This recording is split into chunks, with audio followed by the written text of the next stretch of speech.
Good morning.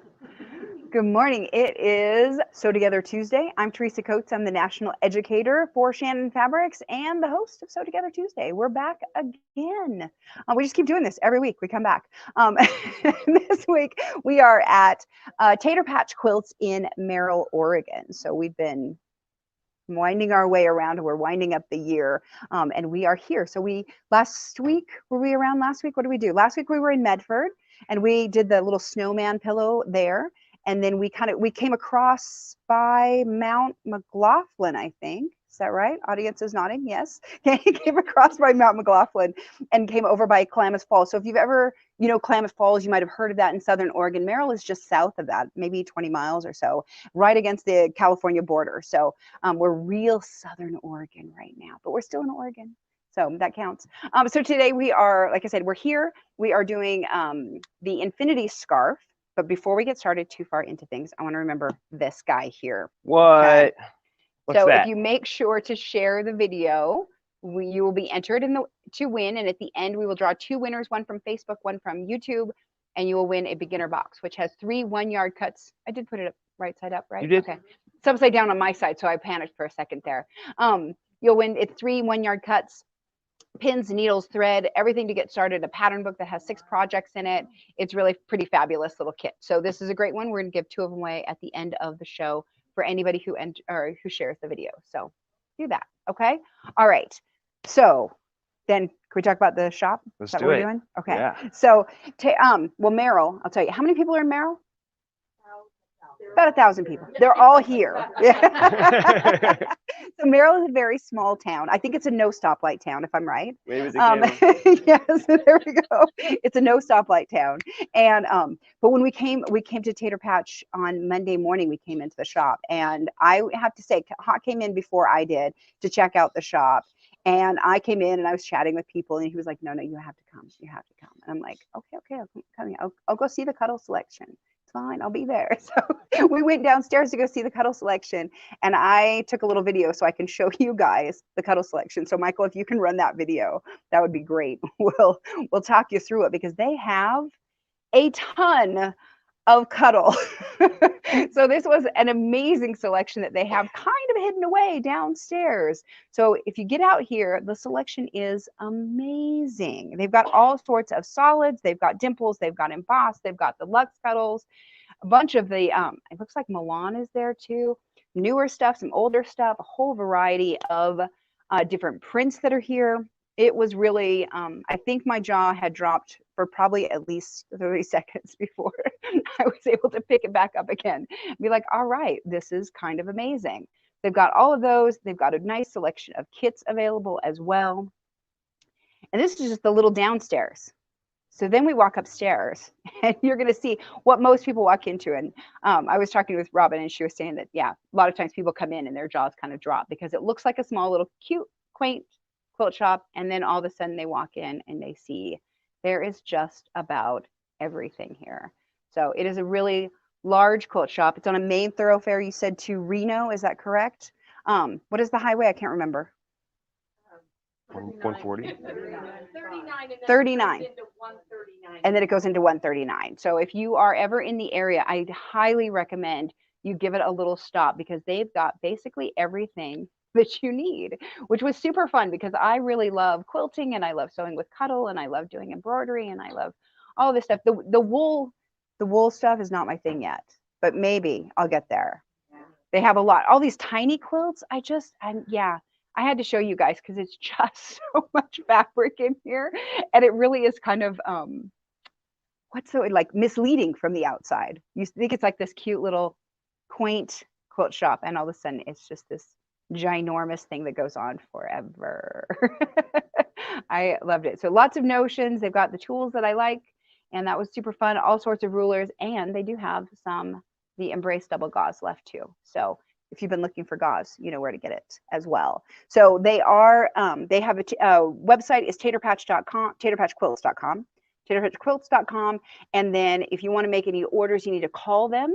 They do it old school here. So give them a call and you can order any fabrics and they'll ship it off to you. Okay. So, all right, Robin, come on over. This is your time. She's like, wait, not yet. Yes.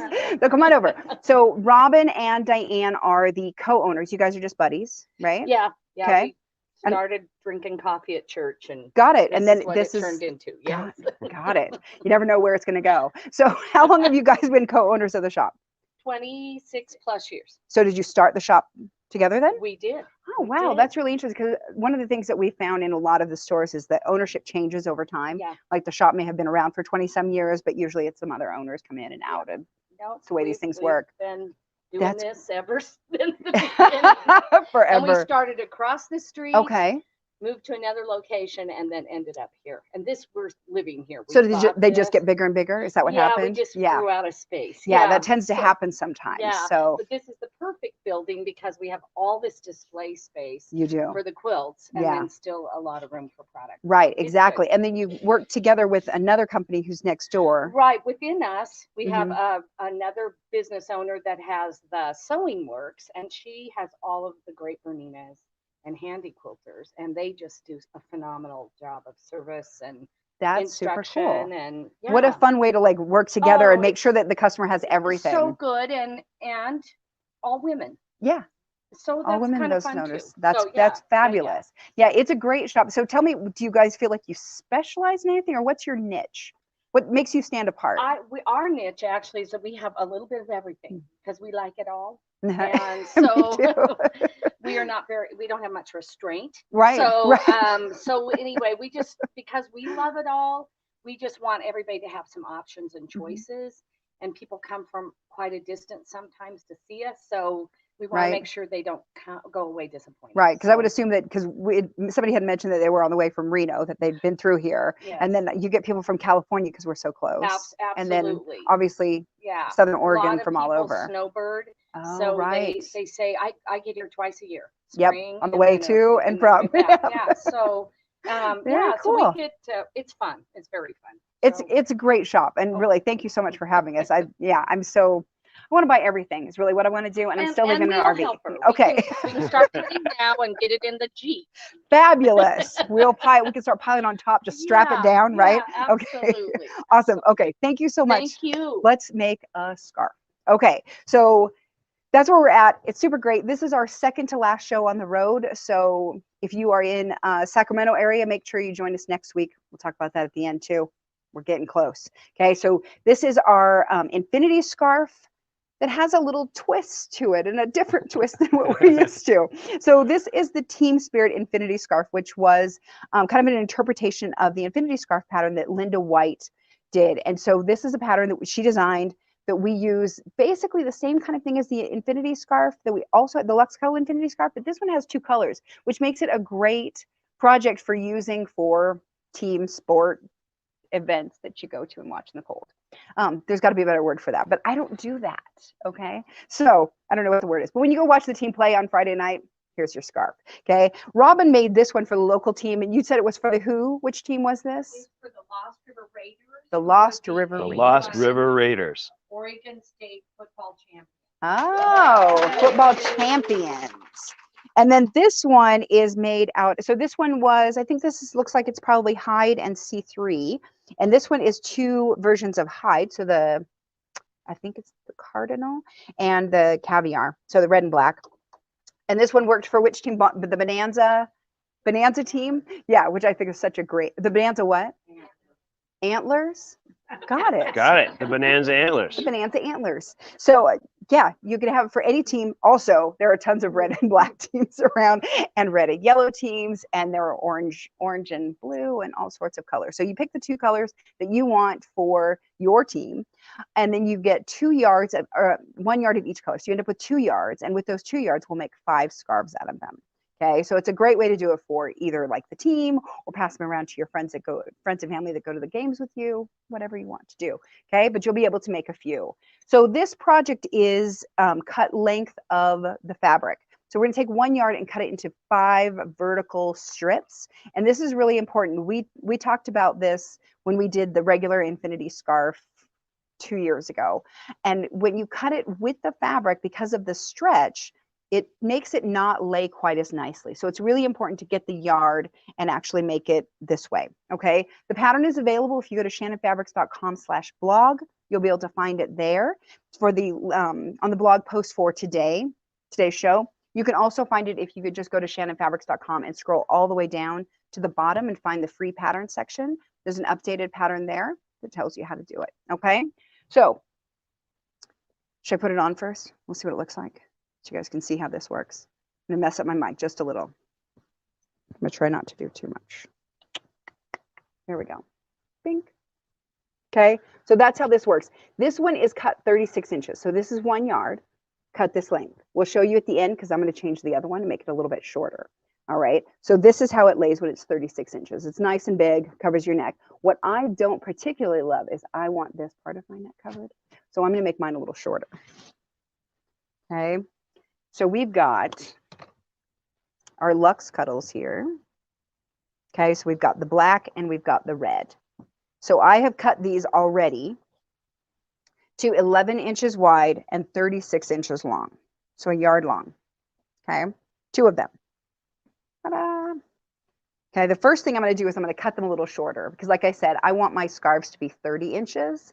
Linda said that she sometimes does hers at 32 inches so that it's not quite as short because 30 feels a little choky to her, so 32 inches is better. Some people really love the 36, and I have seen people put 2 of them together so that they can wrap them around their necks. So 2 lengths together. So you can definitely do whatever you feel like doing, but we're gonna cut this off. So I wanna show you, let me show you this first. Okay, so this is the width of the fabric. You can tell that because of the nap running down. You can see that the pattern runs down and that the stretch is this way, okay? So if I turn it this way, this is the length of the fabric and it doesn't stretch, okay? That's the important part, is that the long seam here that we're gonna do doesn't stretch and that this way does, okay? So important to note, all right? The first thing I'm gonna do is I'm gonna cut off 6 inches because I did cut it because it was a yard of fabric. It was cut at 36 when I got it. And now I'm gonna go ahead and I'm gonna cut this off. So one of the things about working with the black Cuddle, so we usually use these cute little Sharpies that we have and we draw on here. Well, with the black Sharpie, I can't really see it unless I get in the right light and I can get a little shine on the ink. That's not a very efficient or fun way of doing it. So I have another tool that I use is a silver Sharpie, which I like an awful lot, but as if you've attended any classes with me, we always talk about, they tend to run out pretty fast for some reason. So another thing that they have that I've used is this guy, which they have here at the store, which is the Ultimate Marking Pencil. And it works really well on Cuddle as well, okay? So I'm gonna use the silver Sharpie because I left mine at home like that. So I'm just gonna use my silver. I'm just gonna run it right up along here. I wanna make sure that it's pretty square to the end. And how many inches are you removing? I'm taking off 6 if I remember, if I counted right. Yes. Yeah, okay. 6. Got it. So I'm taking 6. It doesn't matter which end I take it off of. Okay. It's going to end up being a 30-inch strip. When you mentioned being able to wrap the scarf around your neck twice, yes, you basically just double the length, right? Yeah, you would have 2 yards instead of 1 yard. Yep. There you go. Yep. That's what people, and I have definitely seen people do it. That's a lot of fabric to have around my neck. So it's not really my thing, but it could be maybe yours. If we lived in Merrill. Maybe if we lived in Merrill, I would want that. I would want a 3-yard scarf. Just put it around. That's right. Yeah, if you're on the I Love Cuddle group, you saw we had we woke up to snow yesterday. That was pretty exciting. So quite a bit of snow actually, but it's mostly gone today. So these are the ways that we're going to cut the fabric. So we've got my little these are the Karen K Buckley scissors. Okay, this is my Olfa SAC-1 blade. So either one of these will work to cut the fabric. And I'm going to show you how they work on the 2 different ones. Okay, so these are the Karen K Buckleys. And what I'm going to do is I'm going to put them right underneath the backing. Can you see that okay? Okay, so I'm going underneath the backing. I'm not trying to start out here and cut. I'm going to come right under here. Okay. Yeah. I'm just going to come right along the backing and I'm going to cut that. If you don't cut it, it won't come off. Exactly. So we try really hard not to cut it. Okay. So I'm just going to do little snips right along here. So I'm never using the full blade. I'm just using the tip of my scissors here. so that I can kind of just slide this right underneath the backing and let it go. If I stick the whole thing in and cut, I'm going to get all of that nap, which is what I'm trying to avoid cutting, because honestly, that's the thing most of us don't love about sewing with this. It's the mess. Can we do that same trick on the length of On the grain length? is the question? Yep, absolutely. Okay. So there's my little hunk. I've got a little mess. I shook it off. It's fine. Okay. And now I'm going to show you with the blade. So the blade is the SAC-1, and this is, I often say it's like an X-Acto knife and a box cutter had a baby, because you have little blades that chunk off. Okay. But you have a nice sharp point, which is really what you want. So we're going to do this, and I'm going to turn this hawk so you can see how low my hand is. Okay. Because one of the things that is hard for people to do is keep their hand as low as they want to. So when you're cutting this, I kind of just put my hand up here at the start to give it some tension.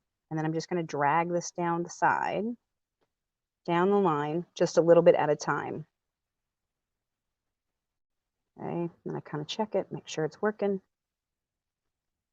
So if I have to go back and snip any, I can. Come right off the end. There we go. I'll come back and snip that little bit. There we go. Okay, and there you go. So hardly any mess at all, which is way better than if you're using a rotary cutter. So a rotary cutter, you'll just end up with a whole lot of mess because you've cut off all of the nap. So this is the important things to see is on here. Come over the top. Come on over the top. So all of this, anything that's past the knit backing is going to get cut off if you use a rotary cutter. Okay, so that's the stuff that'll float around. So this is a great beginner project to learn how to work with the fabric, learn how to cut it and pin it. And this would be the first trick, is to start cutting with a blade or with small scissors, because the difference is ginormous in how much mess that you're going to make. All right, so super important. All right, so now hopefully these are the same length. We'll see. Given how I like to roll, it probably are not. Okay, so first thing I want to do is check nap, because I want to pin these together. These naps go just the same way. So just kind of pet them together. So my hand will slide over both, and then I can feel that they both go the same way. Can you pull your hand back so we can kind of, can you ruffle it the other way? Oh, so yeah. maybe we'll see what it looks like. Yeah. With the hide, it's a little trickier, right? It's because a little the hide harder. is already, the nap is sort of going up a lot of different directions. Right. It's a little, if you can't tell, nobody else can tell either. So who cares? Yeah, the red does a little bit of weird things. Let's see if I can do it with the black, and it'll just show in the black. This is something that's probably, it's easier to feel than to see on camera. Yeah. But then with the C3, it's really obvious. It's really camera, obvious. So. But I can feel it, how it goes smoothly. So yes, like you said, though, if you can't tell the difference, there is no difference. It's your scarf. It's your project. If you can't feel the difference, it doesn't matter. And in this case, the naps matter. going the directions won't necessarily change your sewing experience. No. Okay. No, not at all. Sometimes it does, though. Sometimes it does, and that's really when it's very heavily napped, or it's like a seal, which is kind of just straight and then slightly napped one direction. If they go the other direction, they'll fight with each other. So you want them both to go the same way. But with this one, the nap is so crazy, it doesn't matter. Okay. All right. So then I'm going to go ahead and I'm going to start. And this is the way we always want to pin. This is why this is such a good beginner project, because you get to practice all of the skills.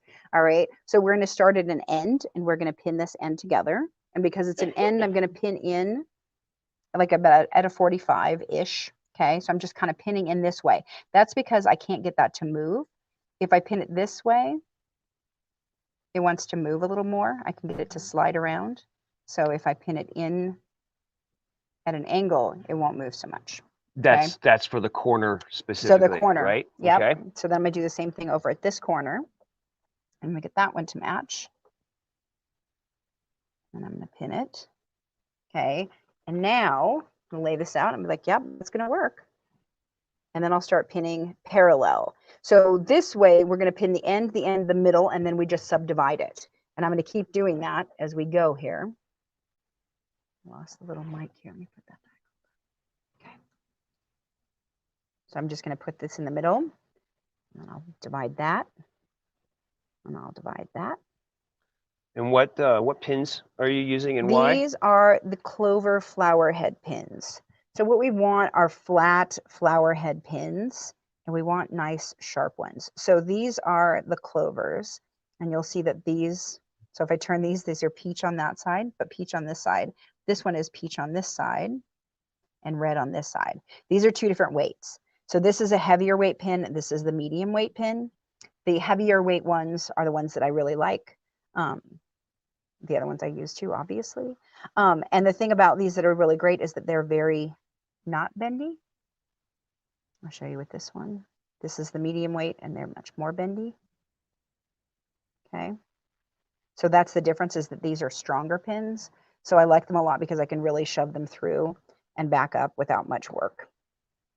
All right. So once I've got these, oh, and then these are nice too, because this is something to look for, is how far the metal goes into the pin. It goes all the way up here. You can't really see it on that one very well. So I get it into the show. There we go. So that it goes all the way up here is how far the metal goes into the pin. Some of the flower head pins, they'll just go in this far, and those are the ones that you lose the flower heads off of. So clovers don't do that, which is why I really like theirs. Okay, then I'm going to add a second row of pins in between. So this is the thing, is we're doing this double row of pinning. The key with it is to do with it so that it does a zigzag sort of thing. So I generally do the first row all the way across, and then I come back and do my second row. Okay, so this is the way it will pin it, and we can come around and sew it. All right. What happens with the blue clover head? The blue clover head pins are lightweight, and they're really good for embrace and for silk and for cotton lawn. They are terrible for any fabric that is a heavier fabric, because they're not made to do that. They're made for lightweight fabrics. So they put a very small hole in it. So like they're really good for silks and that sort of thing that will leave holes in them. But if you use those, they don't really leave holes, which is great. But it also means that they don't have enough strength to get through Cuddle without bending, and that's what happens. So when people show up in class, they just bend. They leave class with bent pins, and I'm like, you should probably just buy new pins. Okay, so I'm gonna try to get this to 3.5. Okay, so we're on the Bernina again this week, the Bernina 590.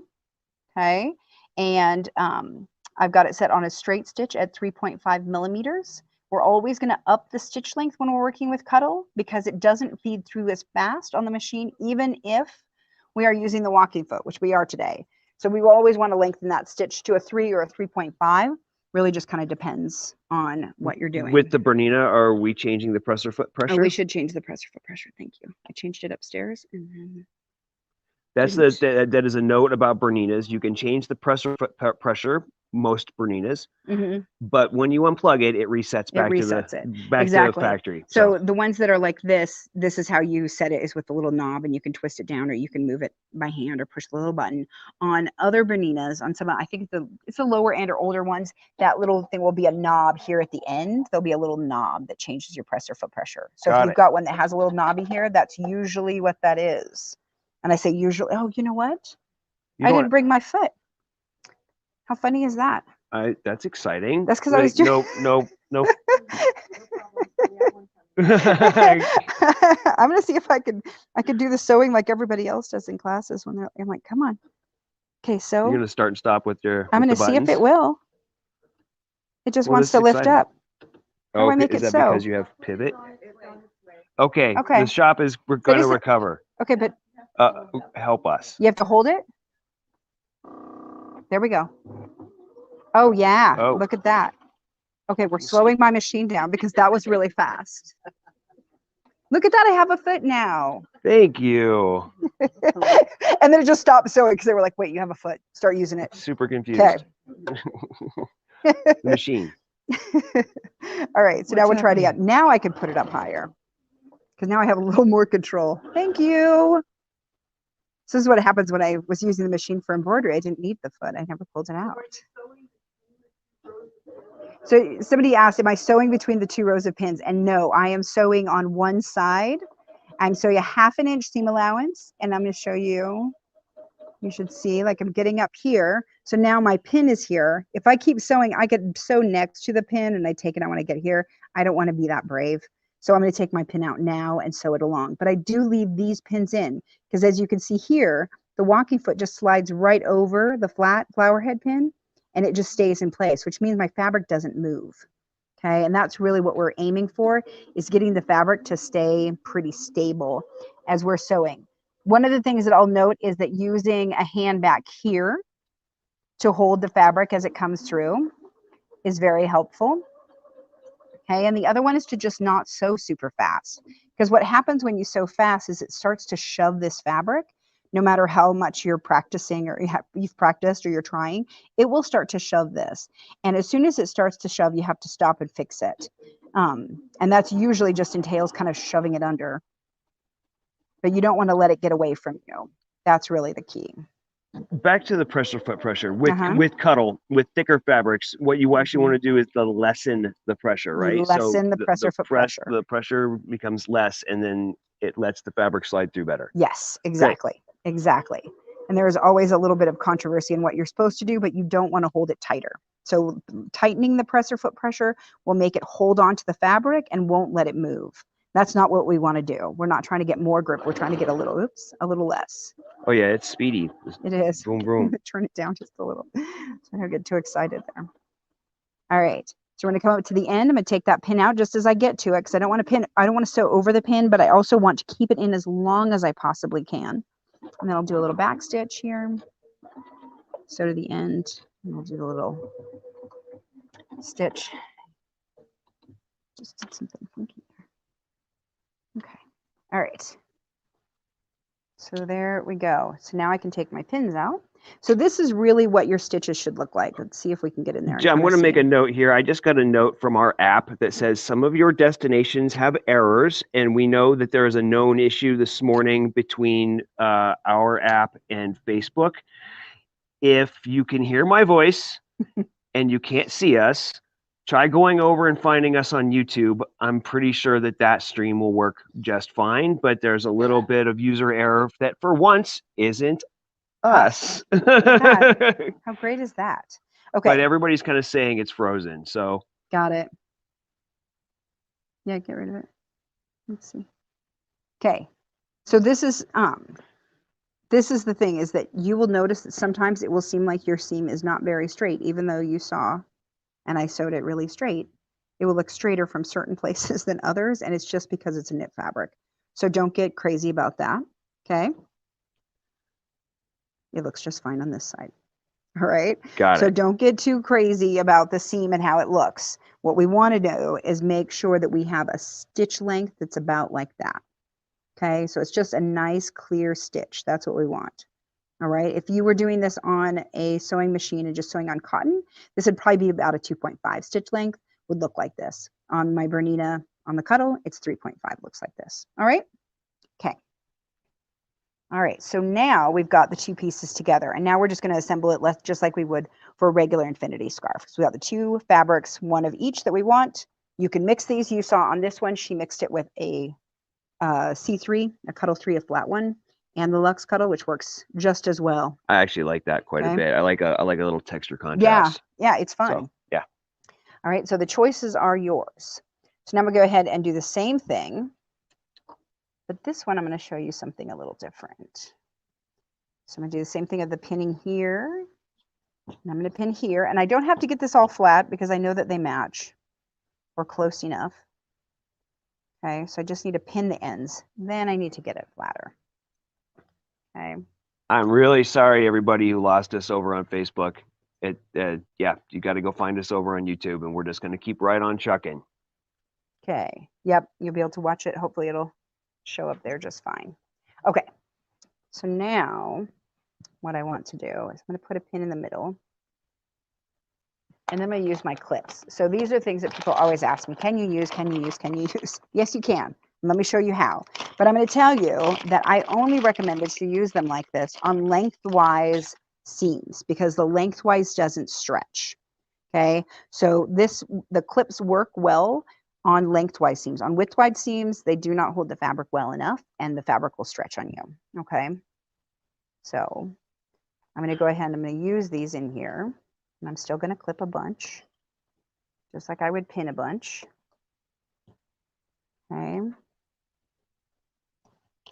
but the thing is that if I use just the clips, as soon as I take the clip off, it's moving. and I can't hold it as well as I want to, which is super frustrating. So what I'm going to do instead is stick a pin down here. You're still going to do the second row of pins. Just the first row of pins is being replaced by the Wonder Clips. Exactly. Got it. And like I said, this is one of the few projects that I'll do it on. I could do it on the sides of Luxe throws, but then I have to keep a track of which side I'm on. So I don't do that very well. So I'd rather just do it on projects like this that have just the lengthwise seams, really. And I'm just going to pin it in between. And then these pins don't have to come out. If I pin it right, they don't have to come out. They'll just stay there the whole time that I'm sewing and hold the fabric in position. I guess that's all of them. All right. So let's try it again. All right. Okay. And I know that some people love the clips. I will admit that I'm not one of them. I find their bulkiness to be obnoxious to me, but that's just my personal opinion. And I've realized there are a lot of people who really love them. So if you love them, this is how you can use them. The thing to remember is that, I don't know, you want people to have a great time sewing. So if the tool's working for you, go with that. Right. Exactly. So I just feel like I have less tools. Right. That's my thing is like, I feel like I have less control with the Wonder Clip. So I add a little bit of control back in with my stiletto just to hold the fabrics together as I sew. Yeah, it seems like the YouTube problem wasn't for everybody, but a lot of folks, the feed just died. I think it was, last time was it Facebook or YouTube? I'm sorry, Facebook. Yep.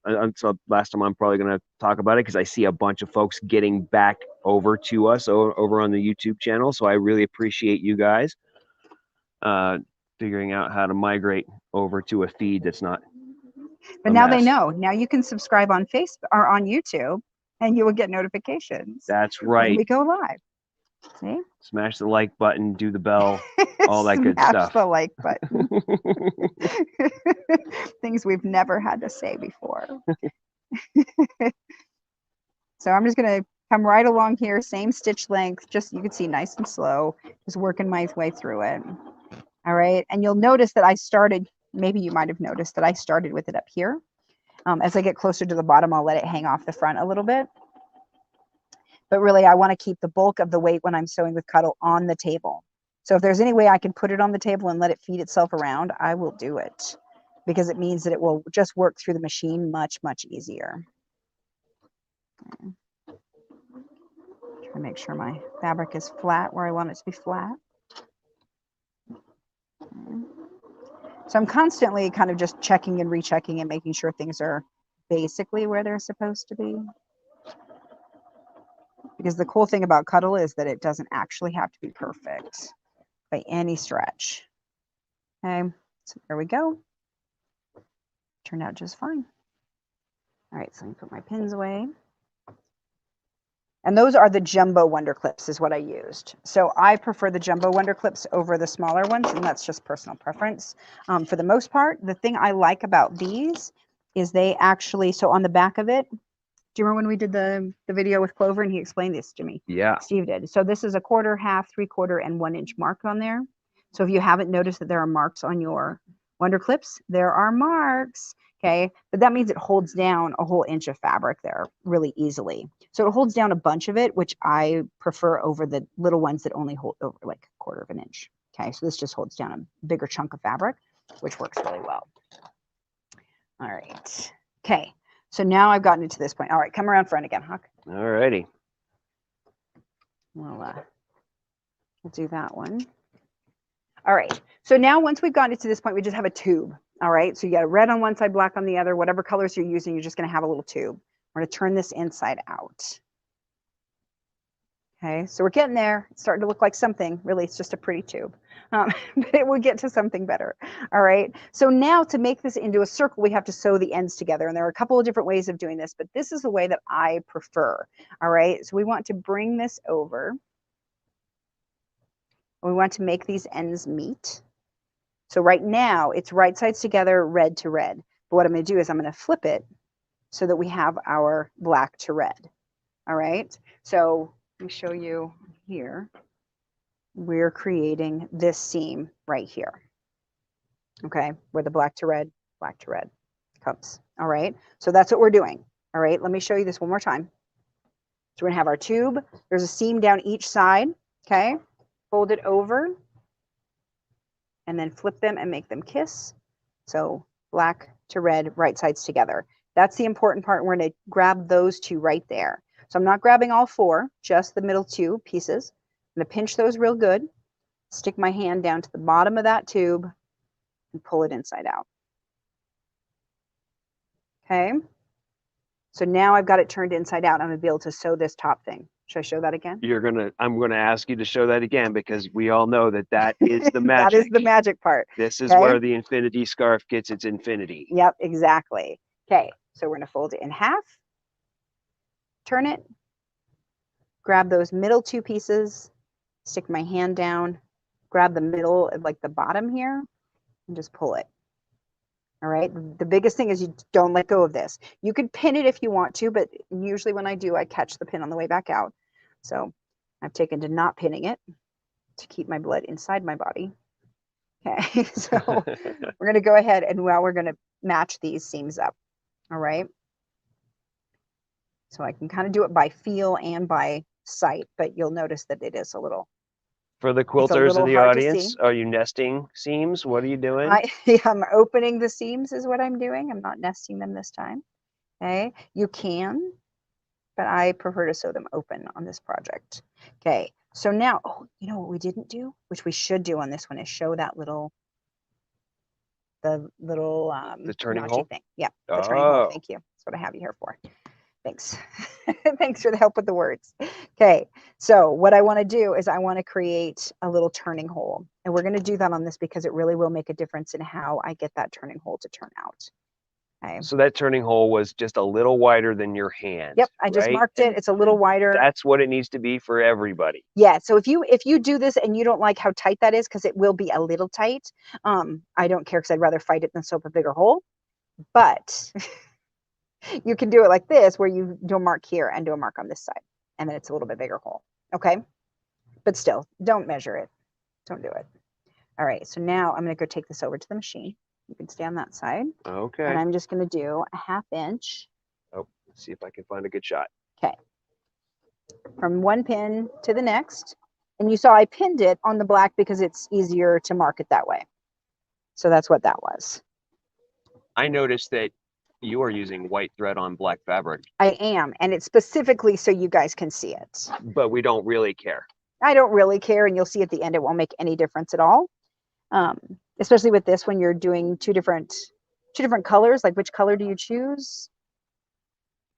I would probably choose the black,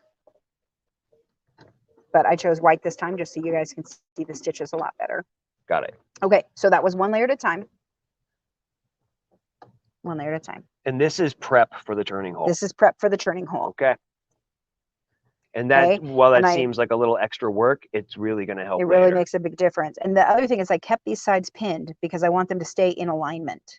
So I want them to stay there. So I'm gonna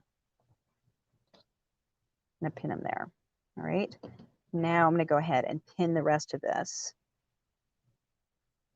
to create a little turning hole. Somebody asked about the zipper. There is a version of this infinity scarf where you can put a zipper in, and it kind of makes a little pouch. We did that one in January of last year. This idea, this infinity scarf idea, is such a good one because there are just so many different fun ways to hack it. Once you get the first little magic flip figured out, yeah, the world just breaks wide open for you.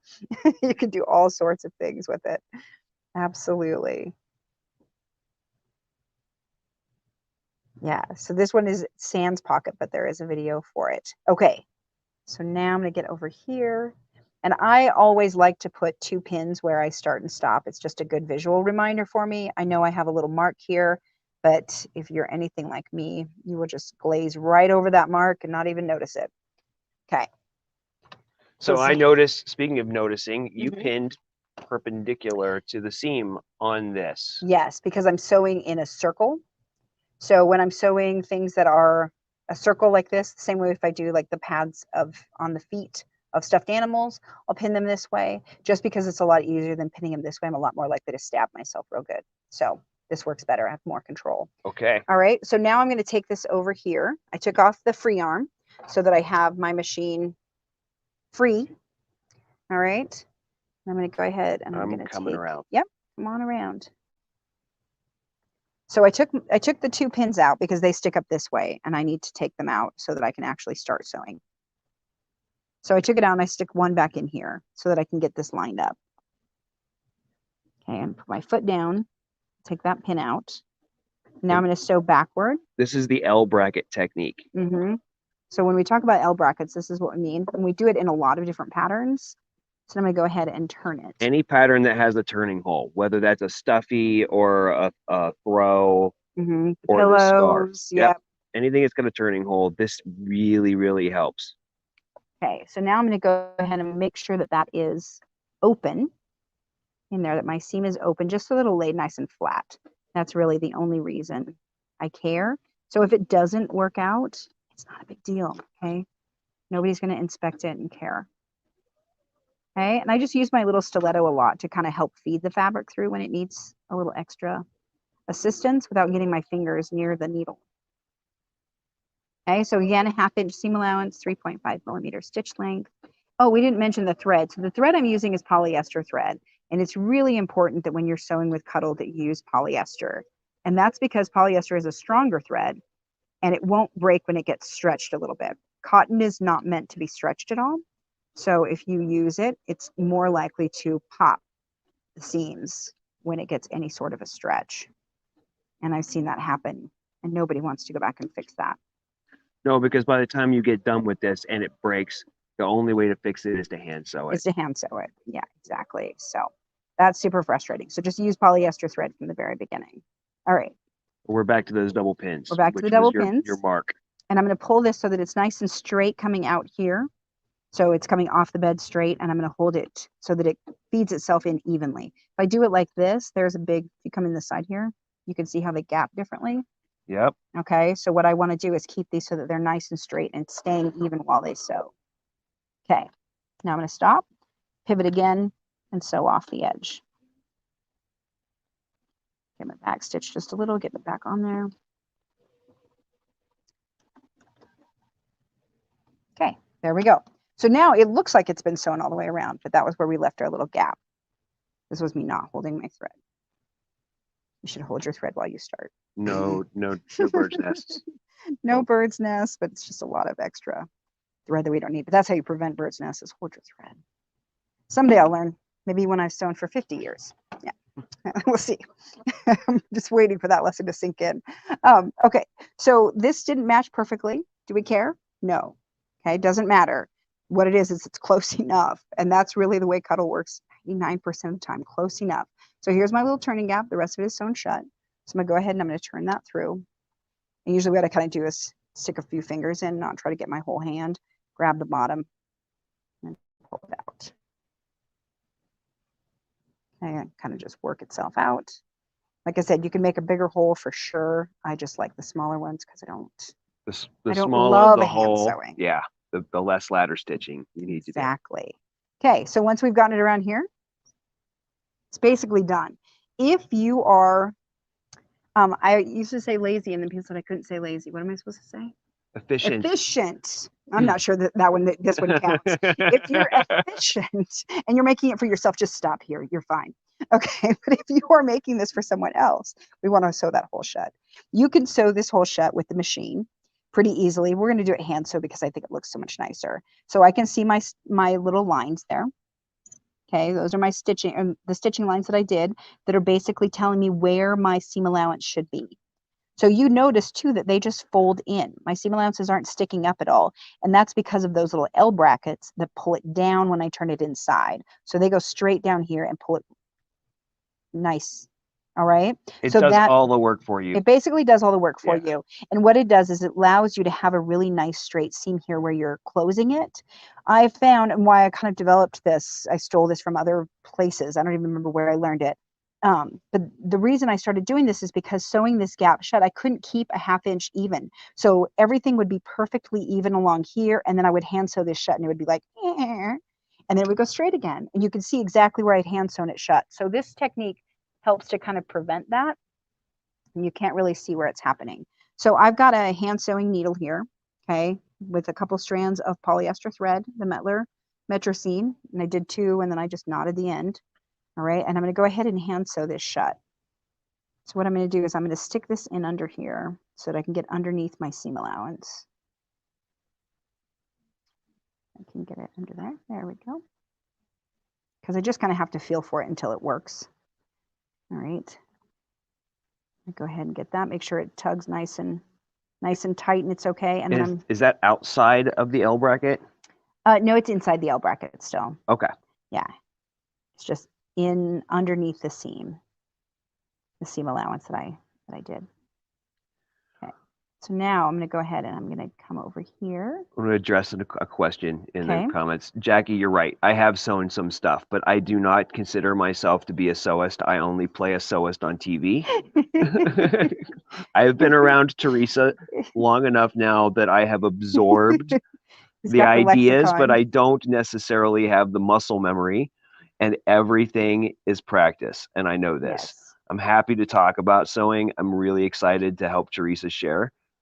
But I don't do a ton of sewing. I'm busy with the camera. That's true.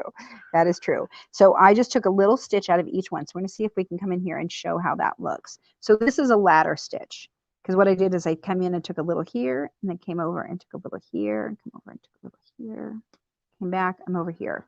Okay, so I'm going to do the same thing. And basically what I'm doing is just trying to catch the fabric right above the little stitching line. So having it white, it works really well for this because I can see it, but it's never going to show. So do the same thing over here. And I'm just going to kind of keep going back and forth and back and forth until I catch this whole edge. And I'm doing kind of bigger stitches, like they're probably almost 1/4 of an inch.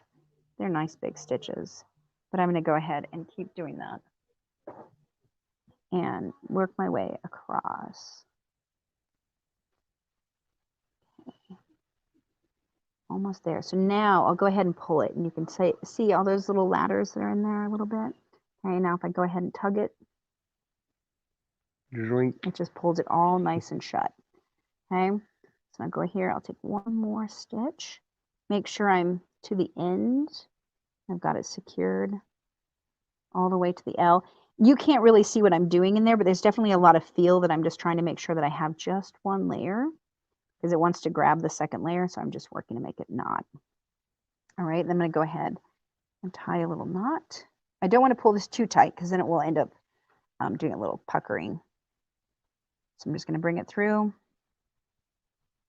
pull a knot, do it again, and I'm just going through both sides there.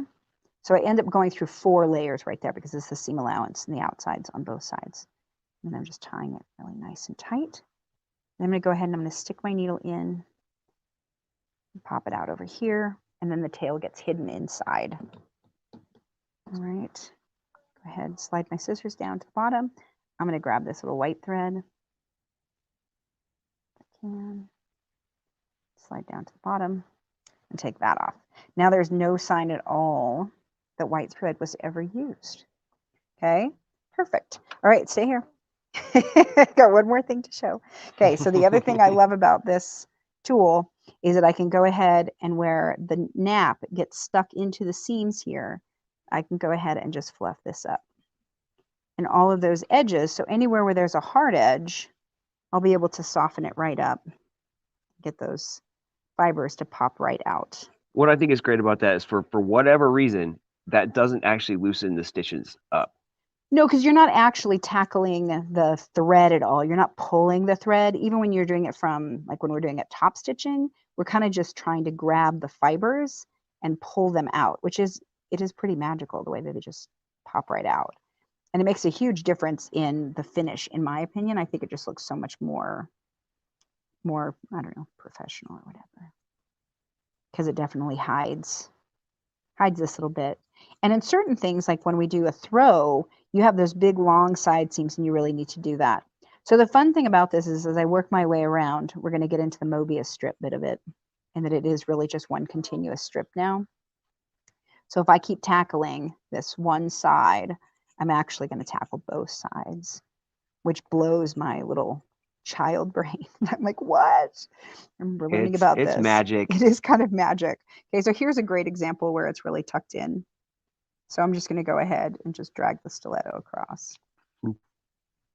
And then it's just all hidden. Gone. It's beautiful. Poof, gone. Okay. So really, like, this is like a thing. It's going to take me a couple minutes and I'll just drag it along here and it's going to be fine. But in the end, the result is so much nicer. Okay. So just take the time to do it. It's one of those things that sometimes I talk about, like, you know, just sit and watch a movie and do this. So if you make a whole bunch of them, for those of you who are staying and making scarves with me today, it's just, you know, we'll pop on a flick and start scraping up the sides here, fluffing them up. Okay. All right. So the other thing that we can do, what can we do with the sides in this Mobius strip, Hawk? Hawk had a great idea. I don't know if it's a great idea or not, but it's an interesting idea. And I was like, what would happen because it's a Mobius strip and she's chasing this one seam all the way around the whole thing twice. What would happen if, like on a throw blanket, you top stitched right next to that seam? Would it change the way that the scarf lay on your neck? Because this is the way this lays. What's the answer, Teresa? I don't know. We're just going to have to try it. Okay. So I'll show you. So I did it. So here's the one. So we'll show you. I have 3 different versions. Hopefully it won't mess up the mic too bad. I'm going to come around. Okay. So now I have to find somebody who is a Raiders. Is that what they were? No. The antlers, the antlers. I have to find some antler fans. Okay, because now I have 3 scarves that go with them. Okay, so this is the one that is made like we just made it. So this is the older one. This is the new one. This is 36 inches. This is 30 inches. Okay, you can kind of see the difference there. Yep. Okay, so I'm going to try them on real quick just so you can see the difference. Okay, so 36 inches. Yep.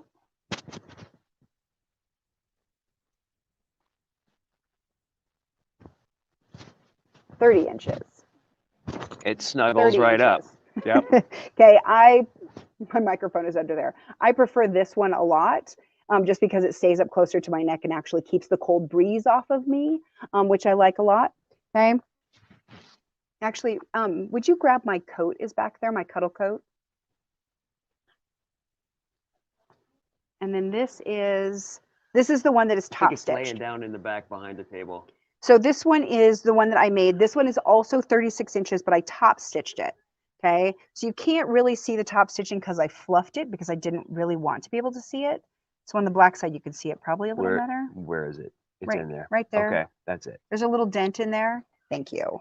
Okay. So this one is top stitch and you can see if I hold it up, it lays much flatter on this side than it does in this version.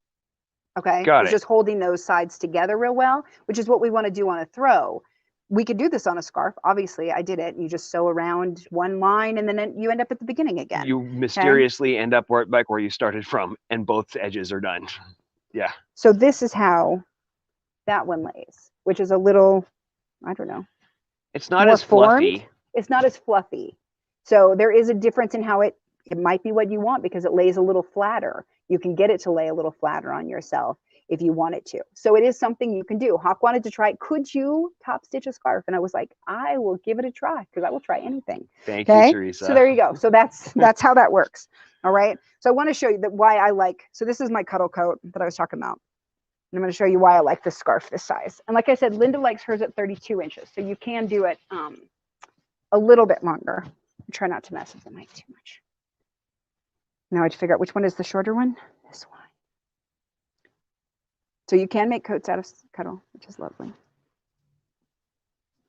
But what I like is this. It just snuggles right up in there, and I'm just super nice and warm. Can you take a couple of steps back so we can see the full length of that jacket? There we go. There. That looks really warm. It is really warm. It's really lovely. But I like the way that it keeps me warmer being closer to my neck rather than open. But like I said, so 30 is what I like. 32 you can do as well, or 34, or 36, anything in between. We don't really care. Double it up, wrap it around twice. It's fine. What you want. Make yourself a lovely scarf. Okay, so those are the variations. That's it. That's all you do. And then you have a million scarves. Okay, so now we need to pick a winner, right? Let's do it too. Okay, let's have a winner. Michael will give it to you. All right, we are up. We have Renee B on YouTube and April M on Facebook. Fabulous. You can go ahead and message us, email us at info@shannonfabrics.com and send your mailing address, your phone number, your email, and we will get out a beginner box to you and get that sent to you ASAP. Okay, and then you too can start sewing all the things, all the things.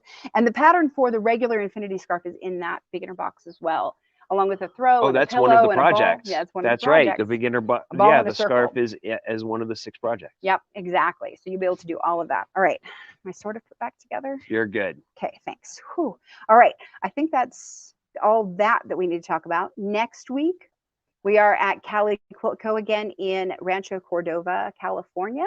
It will be our very last show on the road. I can't believe it. So that's crazy. And then we will be starting again next year. We'll give you some more information. So join us next week from Cali Quilt Co. in, like I said, in California. We're heading south. We're running away from the snow. Sorry, guys. We are running from the snow. We're like not doing this. We are from SoCal. Gotta go. Let's go. So we are heading back to California for the last week. And then we'll have a special episode on December 20th with a recap of this whole last year of all of that and all the fun that we've had along the way. So very excited about that. Please join us then. Anything else? I would just like to reiterate, the show will go on.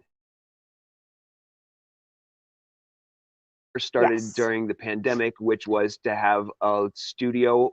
Yes, we'll come from a studio. There shouldn't be any more internet problems. That'll be great. Yeah, it'll be awesome. But I can bring my level of concern down a couple of notches. Yeah. It's been super fun though. I have loved getting out to all of these quilt shops. And yes, this is my favorite. Everyone has to be my favorite. So this is my favorite this week. It's a great shop. I absolutely love it. So if you are ever in the area, please come out, come visit them. They're a fantastic shop. So I think that's it, right? That's it. All right. Until next week, we'll see you. We're gonna be making a quillo. I forgot to tell you, we're making a quillo next week. Okay. We'll see you there next Tuesday. Happy sewing.